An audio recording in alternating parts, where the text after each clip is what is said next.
హిందువులు బాగుంటేనే హిందుస్థాన్ బాగుంటుందని ప్రతిసారి అంటుంటారు. హిందువుల పట్ల మాట్లాడుతూనే ఉంటారు. అండ్ చాలా విషయాలు చాలా మందికి తెలియాలి, హిందువులు అంటే ఏంటిదో తెలియపరుస్తుంటారు. అతనండి శ్రీ రాధా మనోహర్ దాస్ గారు.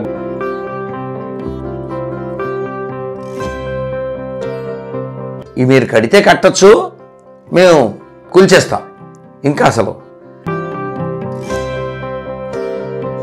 శ్రద్ధ అనే అమ్మాయికి శ్రాద్ధం పెట్టేశారు. అదే ఢిల్లీలో అది జరిగిన 4 నెలలకి ఎప్పుడో సాక్షి అనే అమ్మాయి రోడ్డు మీద 44 చాలా హ్యాపీగా ఉన్నారు.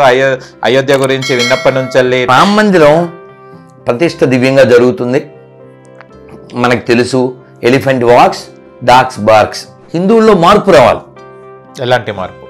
ఆ మార్పు ఏమిటంటే, మనం భ్రమల్లో ఉన్నాం గత 60. సర్వే జన సుఖనోభవం. దేవుడు రవీంద్రుడు చెప్తాడు, శ్రీనివాస్ చెప్తాడు, లోకేష్ చెప్తాడు, వెంకటేశ్వర రెడ్డి చెప్తాడు, రాంపండు చెప్తాడు, సత్యపండు చెప్తాడు, రాధామనోహర్ చెప్తాడు, రహమత్తుల్లో కూడా చెప్పాలిగా. సెక్యులరిజం ఎందుకు మీరు ఒక్కరు ఖండిస్తున్నారు అంటే, చాలా మంది వేరే పండితులు ఉన్నారు, మీరే దీని మీద ఎక్కువ మాట్లాడుతుంటారు. దేనికి?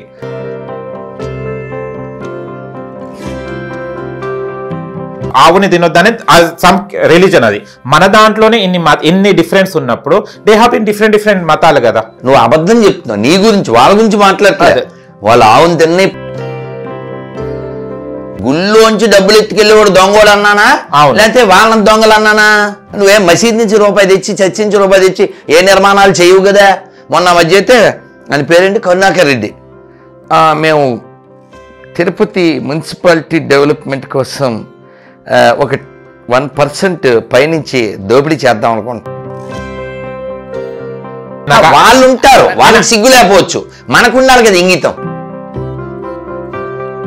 హాయ్, హలో, నమస్తే, welcome to social post TV. నేను మీ యాంకర్ పప్పు. ఈరోజు మనతోని స్పెషల్ గెస్ట్ ఉన్నారండి. ఆ గెస్ట్ ఎవరో కాదు, హిందువులు బాగుంటేనే హిందుస్థాన్ బాగుంటుందని ప్రతిసారి అంటుంటారు. హిందువుల పట్ల మాట్లాడుతూనే ఉంటారు. అండ్ చాలా విషయాలు చాలా మందికి తెలియాలి, హిందువులు అంటే ఏంటిదో తెలియపరుస్తుంటారు. అతనండి శ్రీ రాధా మనోహర్ దాస్ గారు గురూజీ మనతోని ఉన్నారు. ఆయన కొన్ని అయోధ్య గురించి కొన్ని విశేషాలు తెలుసుకుందాం, అయోధ్య మందిర్ గురించి. ఆయన చాలా ఆనందంగా ఉన్నారు. అయోధ్య మందిర్ 22 రోజు స్థాపించబడుతుంది కాబట్టి. అండ్ చాలా విషయాలు గురూజీని కనుక్కొని తెలుసుకొని ప్రయత్నిద్దాం. నమస్తే గురూజీ. జై శ్రీరామ్. ఎలా ఉన్నారు? లోకేష్ బాగున్నాను. హరే కృష్ణ. ఓకే, చాలా హ్యాపీగా ఉన్నారు. అయోధ్య గురించి విన్నప్పటి నుంచి 22 ఎప్పుడు వస్తుందని వేచి చూస్తున్నారు. ఎలా అనిపిస్తుంది సార్? హరే కృష్ణ. జై శ్రీరామ్. నేను ఒక్కనే కాదు, అయోధ్య రామ మందిర దివ్య భవ్య నవ్య రామ మందిర నిర్మాణం కోసం కొన్ని కోట్ల హృదయాలు ఎదురు చూస్తున్నాయి. దాదాపు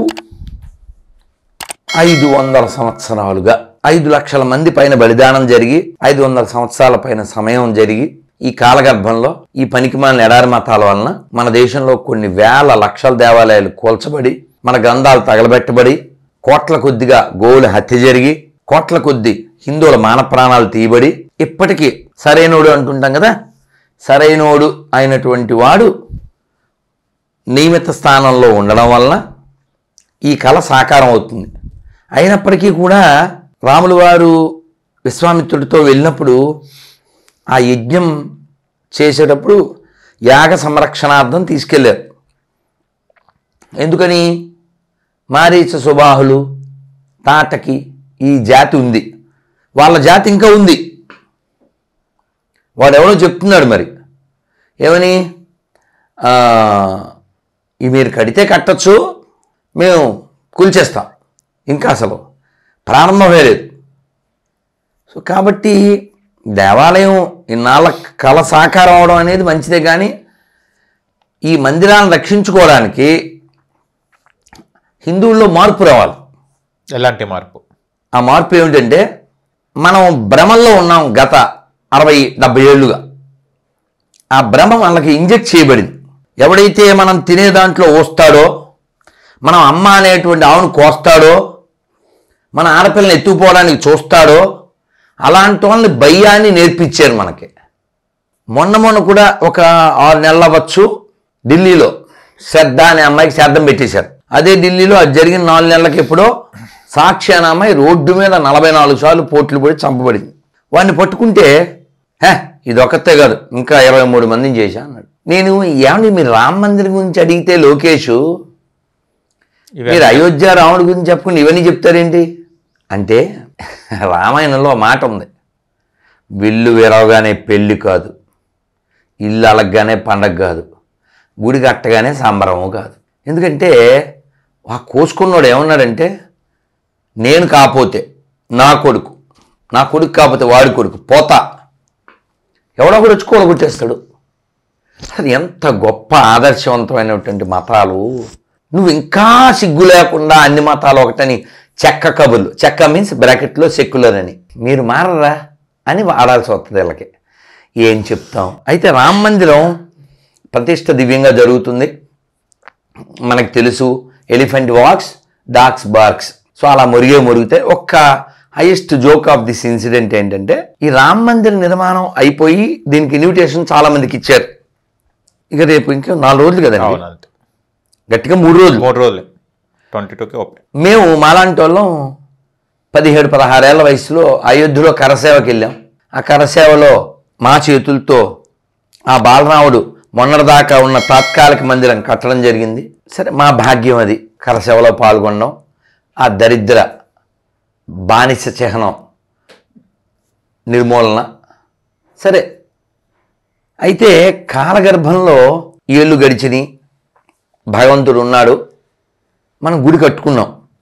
కేవలం ఈ అయోధ్య ఇష్యూతో ఈ దేశంలో దాదాపు 1,00,000 కోట్ల వ్యాపారం జరిగింది, ఇంకా జరుగుతుంది. టూరిజం కావచ్చు, వస్తువులు కావచ్చు. నిన్న దీపాలు పెట్టారు. ఎన్ని అనుకుంటున్నారు తెలుసా? 14 లక్షల దీపాలతో రామచంద్రమూర్తిని వాళ్ళు పెట్టడం జరిగింది. 14 లక్షల దీపాలు తయారు చేయాలంటే ఎంతమందికి పని అండి, కుమ్మరి వాళ్ళకి కదా. మట్టిని ఉపయోగించి దీపాలు చేస్తూ ఆ దీపాలతో వాళ్ళ జీవితాన్ని వెలిగించుకునేలా చేసింది రామాయణం కావచ్చు, రామ మందిరం కావచ్చు, సనాతన ధర్మంలో ఉన్న ఈ దేవాలయ వ్యవస్థ కావచ్చు. మసీద్ నుంచి, చర్చి నుంచి ఎవడు బాగుపడ్డట్టు, ఎవరికి ఉపాధి వచ్చినట్టు మనం చూడం. మనకి మీరు ఆంధ్ర తెలంగాణ గవర్నమెంట్ విషయంలో కూడా మీరు చూడొచ్చు, గుళ్ళోంచి డబ్బులు ఎత్తుకెళ్తుంది, మసీదు నుంచి చర్చి నుంచి తేద సరిగదా ఈ డబ్బులు తీసుకెళ్ళి అలా పెడుతుంటుంది. అందుకే మీరు నా వీడియోలు చూసుంటారు, సెక్యులరిజం అంటే తెగుద్ది, ఎందుకంటే అబద్ధం కాబట్టి. ఎందుకు అబద్ధం సార్? సెక్యులరిజం అంటే ఎందుకు నిరూపించు అంటే ఏం నిరూపించాలి? సరే, నువ్వేం సెక్యులరిజం అంటే నీ ఉద్దేశం మీరు అన్నారు కదా అన్ని మతాలు ఒకటే కదా మీరు అంటున్న దానికి, మీరు అంటున్నారు ఏంటంటే మీరన్న దానికి అంటే అన్ని కాకుండా అంటే మానవులు అనేది ఇక్కడ పుట్టిన తర్వాత మతాలు ఇవన్నీ రావడం జరిగింది. దీన్ని సెక్యులరిజం ఎందుకు మీరు ఒక్కరు ఖండిస్తున్నారు? అంటే చాలా మంది వేద పండితులు ఉన్నారు, మీరే దీని మీద ఎక్కువ మాట్లాడుతుంటారు. దేనికి? ఇప్పుడు మీరు ఒక హైట్ గురించి మాట్లాడారు అనుకోండి, మిమ్మల్ని రానాని ఇద్దరిని సేమ్ హైట్ అంటాం కుదరదు కదా. ఉండదు, ఎవరి హైట్ వాళ్ళది. మీరు సేమ్ హైట్ అన్నప్పుడు టెస్ట్ పెడతాం, పక్కన నిలబడి అంటాం, అప్పుడు మీరు నాట్ కదా. ఓకే కదా. సెక్యులరిజం మీనింగ్ ఏంటి according you? All are equal కదా. అదే ఎవరు చెప్పాలి? అది ఆలార్ చెప్పాలి. కానీ నువ్వు ఒకటి దగ్గర చెప్తున్నావు, సర్వే జన సుఖీ భవంతు, సుఖుణ భవంతు. ఎవరు? రవీంద్ర చెప్తాడు, శ్రీనివాస్ చెప్తాడు, లోకేష్ చెప్తాడు, వెంకటేశ్వర రెడ్డి చెప్తాడు, రాంపండు చెప్తాడు, సత్యపండు చెప్తాడు, రాధామనోహర్ చెప్తాడు. రహమత్తుల్లో కూడా చెప్పాలిగా. అది ఎందుకు చెప్పాలి? అది వాళ్ళ మత గ్రంథాలకు నేర్పించింది కాబట్టి. అంటే గ్రంథాలు వచ్చినాయి ఎక్కంచెల్లి గురూజీ, గ్రంథాలు ఎక్కంచెల్లి వచ్చినాయి? మది నుంచి వచ్చినాయి. ఓకేనా?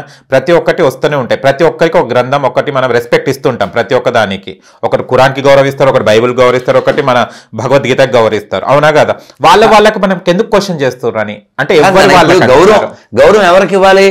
ఎవరి వాళ్ళకి ఇచ్చుకోవాలి, ఒకరికొకరు ఇచ్చుకోవాలి గౌరవం కదా. ఎస్. మరి ఇప్పుడు మీ నాన్నగారు ఉన్నారా లోకేష్? ఇది ప్రశ్న. అవును.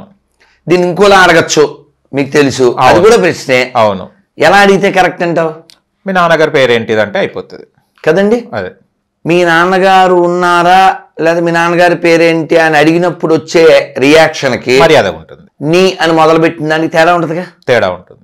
మరి తేడా ఉండాలిగా. అదే నేను అనేది ఏంటంటే మంచి నువ్వు నువ్వు ఆవునేమంటావు? అమ్మలా చూస్తావు. అవును. దాన్ని కోసుకు తింటాను, అది నా హక్కు, రాసింది నా బుక్కు, అవి నా అడ్డం వస్తే తొక్కు, ఇలా ఉన్నప్పుడు how you can say all are equal? అయితే ఇప్పుడు మనం ఒక్కొక్కటి ఇప్పుడు మన దాంట్లోనే ఇప్పుడు హిందూలోనే ఉన్నాం మనము, కొంతమంది బ్రాహ్మణ్స్ ఉన్నారు, కొంతమంది వివిధ క్యాస్ట్లు ఉన్నారు. అంటే వివిధ క్యాస్ట్ వాళ్ళు వివిధ రకాల వాళ్ళ ఉంటుంది, వాళ్ళ సంప్రదాయం వాళ్ళ ప్రకారం ఉంటుంది. ఒకటి గొర్రెని తింటాడు, ఒకటి కోడిని తింటాడు, ఒకటి నాన్ వెజ్ తింటాడు, ఒకటి కనీసం తినరు. అంటే మన జాతి అలా ఉంది. చెప్తున్నాను ఎగ్జాంపుల్. ఇప్పుడు గొర్రెని తినొద్దు అంటారు, ఎగ్జాంపుల్ నేను చెప్తున్నా. గొర్రెని తినొద్దు అని కొంతమంది అంటారు, ఆవుని తినొద్దు అని సమ్ రిలీజన్. అది మన దాంట్లోనే ఇన్ని డిఫరెన్స్ ఉన్నప్పుడు దే హావ్ ఇన్ డిఫరెంట్ మతాలు కదా. మతాలలో వాళ్ళది ఒక హ్యాబిట్ కదా. ఇక్కడ అది పాయింట్ కాదు. చెప్పండి. నువ్వు అబద్ధం చెప్తున్నావు నీ గురించి, వాళ్ళ గురించి మాట్లాడలేదు. వాళ్ళు ఆవుని తిన్నాయి, పందిని తిన్నాయి, ఎలకని తిన్నాయి, ఏనుగుని తిన్నాయి, లేకపోతే జర్రి తిన్నాయి, బర్రి తిన్నాయి. అది కాదు పాయింట్. నువ్వు అబద్ధం చెప్తున్నావు కదా ఆల్ ఆర్ ఈక్వల్ అని. మీ నాన్నగారిని లోకేష్ మీ నాన్నగారు ఉన్నారా అన్నోడిని, ఒరే నీ అని అన్నోడిని సేమ్ ఈక్వల్ అంటే నీకు బ్రెయిన్ లేనట్టు కదా, నీకు సిగ్గుచరం లేనట్టు కదా. అట్లా అన్న వాళ్ళని అంటే ప్రతి మందిలో ఒక్కరు అన్నదానికి మొత్తం కలపలేరు కదా గురుజీ. అంటే మన ధర్మ ప్రతి దాన్ని మనకు ఒకరు గౌరవిస్తారు, ప్రతి ఒక్కరు గౌరవిస్తారు. ఇప్పుడు మీకు అర్థమయ్యేలా చెప్పండి. మీ ఊరికి మా ఊరు ఎంతో, మీ ఊరికి మా ఊరు అంతే దూరం. Very simple. అది వెరీ సింపుల్. ఇప్పుడు ఈ సెక్యులర్ అనే పదం వాడే వాళ్ళకి మీనింగ్ కూడా తెలియదు. మీరు మీ ఉద్దేశంలో నా ఉద్దేశం ఎందుకు దానికి ఏముందో చెప్పాలి. అందరినీ నా ఉద్దేశం చెప్పొద్దు, దానికి ఏముందో చెప్పాలి. అది మీరు చెప్పండి. అందరూ ఈక్వల్ అంటున్నారు కదా, మీరు ఈక్వల్ ఎందుకని కాదని మీరు అంటున్నారు, అది చెప్పండి. అది ప్రూవ్ అయితే ఎస్ అని మేము కూడా చెప్తాం. ఎలా ప్రూవ్ చేసుకోవాలి? Very simple. ఇప్పుడు గవర్నమెంట్ ఉంది, గవర్నమెంట్ సెక్యులర్ అనే పదం వాడకూడదు, ఎందుకంటే గుళ్ళో దొంగల్లా డబ్బులు ఎత్తుకుపోదు కాబట్టి. గుడిలో మసీద్ నుంచి రూపాయి తేదు, చర్చి నుంచి రూపాయి తేదు, గుళ్ళో డబ్బులు ఎత్తుకుపోద్ది. కాబట్టి ఈక్వల్ ఏముంది అప్పుడు? గవర్నమెంట్ గుడిలను ఎందుకు డెవలప్ చేస్తుంది? ఇప్పుడు తిరుపతి అనేది పచ్చి అబద్ధం. గవర్నమెంట్ గుళ్ళోంచి డబ్బులు ఎందుకు ఎత్తుకెళ్తుందని చెప్పాలి కానీ డెవలప్మెంట్ ఆడు చేసేదండి, డబ్బులు ఎత్తుకుపోయేది వాడు. ఓకే, ఈ పదం వాడడానికి ఒకే ఉంది. ఇప్పుడు నేను ఫర్ ఎగ్జాంపుల్ మీకు ఇందాక ఏదో ఇచ్చాను, అవును, 2 అరటిపళ్ళు ఇచ్చా, తీసుకున్నా, 2 అరటిపళ్ళు ఇచ్చా. అవును, నువ్వేమో నాకు అరటిపండు ఇచ్చి ఫోటో తీయమని నేను స్వామీజీకి అరటిపండు ఇచ్చానంటే పబ్లిసిటీ బాగోదు, దుర్మార్గం కదా. నువ్వు తీసుకున్నాను నా దగ్గర, మళ్ళీ ఏదో బిల్డప్ ఫోటో తీసుకుని నేను స్వామీజీకో పండు ఇచ్చా అంటే చెవిలో ఏం పెడుతున్నావు, కాలీఫ్లవరా? కాబట్టి గుళ్ళోంచి ఎత్తుకెళ్తున్నారు, గుడి వాడు డెవలప్ చేసేదండి, గుడి వాడిని డెవలప్ చేస్తుంది కదా. ఈ మాటకి నేను నిలబడి ఉంటాను, ఎవరైనా రావచ్చు. అంటే కింద వీడియో కింద కామెంట్లు పెట్టి కామెడీ ఫిలోస్ కి నేనేం చేయలేను. గుళ్ళోంచి డబ్బులు ఎత్తుకెళ్తుందా లేదా ఎనీ గవర్నమెంట్. అయితే ఈ గుడిలు అంటే మనకు గుడిలో ప్రతి ఊర్లలో ఉంటుంటాయి, ఆంజనేయ స్వామి ఉంటుంటారు, లింగం ఉంటుంది, అన్ని ప్రతి ఈశ్వరుడు అన్ని ఉంటుంటాయి. కానీ మనకు ప్రధానంగా చూసుకుంటే తెలుగు రాష్ట్రాలలో తీసుకుంటే గనక ఒకటి యాదగిరిగుట్ట, ఒకటి తిరుపతి. ఈ 2 దేవస్థానాలు ఎందుకు డెవలప్ అయ్యాయి? మిగతా దేవాలయం ఎవరి వాళ్ళే చూసుకుంటుంటారు. ఎందుకు స్వామి చెప్పండి? ఎందుకు కాదు చెప్పండి. అన్నవరం ఉంది, శ్రీశైలం ఉంది, విజయవాడ కనకదుర్గం ఉంది, శ్రీశైలం ఉంది. ఇక్కడ పాయింట్ ఏంటంటే గవర్నమెంట్ అలా ఎందుకు చేస్తుంది అంటే మీకు మంచి ఉదాహరణ ఇస్తే అర్థమవుతుంది. తిరుపతి ఎందుకు హైప్లో పెట్టారు? లేదా యాదగిరిగుట్ట వెళ్ళావా? కట్టాక కొత్తగా? అవును. ఉట్టినే వెళ్ళావా? లేదు, వెళ్ళాల్సి ఉంటుంది కదా. ఉట్టినే అంటే డబ్బులు లేకుండా వెళ్ళావా? లేదు, ఫ్రీగా ఎందుకు అవుతుంది? డబ్బు వెళ్ళాలి కదా. ఎందుకు కట్టాలి? ఎందుకు కట్టాలి చెప్పు. మసీదుకి టికెట్ లేదు, చర్చికి టికెట్ లేదు, మా ఊళ్ళో గుడికి టికెట్ లేదు, నేను యాదగిరిగుట్టకి ఎందుకు డబ్బులు కట్టి వెళ్ళాలి? మా దేవుడి దర్శనానికి మా డబ్బులతో కట్టిన గుడికి. ఓకే, గవర్నమెంట్ రూపాయి ఇవ్వదు కదా, మన గుళ్ళో డబ్బులు కదా. నేను అప్పుడు కూడా చెప్పా, కేసీఆర్ ఫామ్ హౌస్ నుంచి రూపాయి తేలే, కేటీఆర్ ఏం తేలే, అక్కేం తేలే, మన గుళ్ళో డబ్బులు దేవాదాయ శాఖ సొమ్ముతో కట్టారు, కట్టినందుకు మంచిది, సంతోషం. మరి టికెట్లు పెట్టేది ఏంది, ఇక్కట్లు పెట్టేది ఏంది? 500 ఎందుకు కట్టాలి మేము? చెప్పండి. అయితే ఇంకోటి నువ్వు అడిగేవాడు చెప్తున్నా, చిన్నవాడు అని చెప్తున్నా. వనపర్తి దగ్గర ఎక్కడో 80 లక్షలు ఎంతో ఇచ్చారు మసీద్కి గవర్నమెంట్. మసీద్ నుంచి రూపాయి తేలేదు, ఎనీ చవట గవర్నమెంట్. నువ్వేం తీయకూడదు వీడియోలోంచి, ఎడిటింగ్ చేశారా? యూ ఆల్సో కాల్ బి చవట్ల. ఓకే, గవర్నమెంట్ మసీద్ నుంచి రూపాయి తేదు కదా, చర్చి నుంచి రూపాయి తేదు కదా. ఇప్పుడు మసీద్ రిపేర్ కావాలితే వాళ్ళు చేసుకుంటారు, చర్చి రిపేర్ కావాలితే వాళ్ళు చేసుకోండి, నీకేం పని? ఎవరిచ్చారు అది? Government of Telangana. నేను ఒకటి చెప్పేది ఏంటి, ఇప్పుడు మసీద్ కానివ్వండి, చర్చి కానివ్వండి, మన టెంపుల్ కానివ్వండి, ఈ 3 పెట్టేస్తే ఇప్పుడు అక్కడ రాజ్యం వెళ్ళేది ఎవరు? మన హిందువులు. అవునా కదా? చెప్తున్నా వినండి.